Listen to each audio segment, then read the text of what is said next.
I think that the American media doesn't do it on purpose, but I do believe that yes, the message that many Americans receive is that the Middle East, North Africa, is how the media portrays Saudi Arabia, how the media portrays Yemen or Afghanistan. I don't think the media does a very good job of sharing the differences between each country, that a woman in Afghanistan who wears burqa, in Tunisia, the women sometimes wear miniskirts and stilettos, and I don't think that the differences between the different countries actually comes through.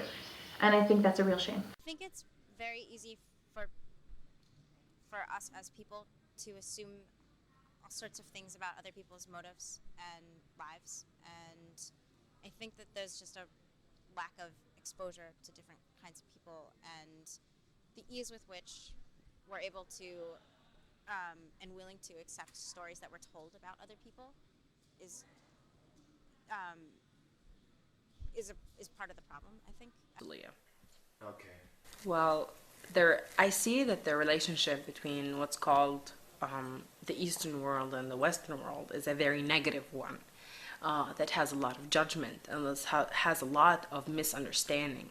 I see that their relationship, these two worlds, if you want to say, or two parts of the world, as a negative one, because you can see all the wars that's going on between them and all this misconfusion that happens all the time between the West and the East, or the judgment, the stereotypical ideas that they give for each other, and you can see them backfire all the time on people. You can see it on the internet, in books, and ideas, and it makes me really upset because they don't really understand each other.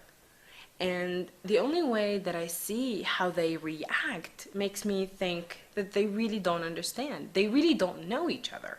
So growing up, it's fed into your mind that, okay, you should hate America, or America's not good, or the American government is not good.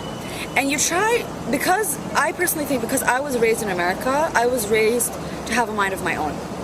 And not to listen to what your family is saying or to what your media is saying, but to rather listen to them and actually analyze and think and have your own mind and actually be able to make a decision of your own.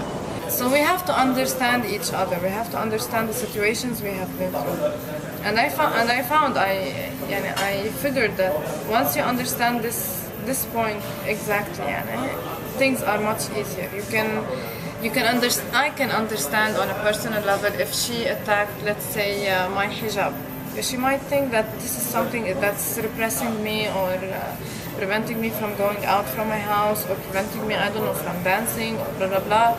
But once she started seeing or he started seeing that I don't mind going crazy even if I'm wearing my hijab. I do lots of crazy things. It doesn't have to do with my religion, you know. Yeah, and they always had this thought that I'm talking about my hijab now. Like personality and religion should be one thing. They are in a way, but most of the time it's not. Like, when you come in a room and you don't have preconceived notions, that you don't have those stereotypical things in your images in your mind about that other person, if you hold in yourself the understanding and the content that you have towards others, if you accept them for who they are and you think that you're not better than that person, I think then you do reach a point where you understand them, you know them, and that means that you don't fear them or you don't hate them.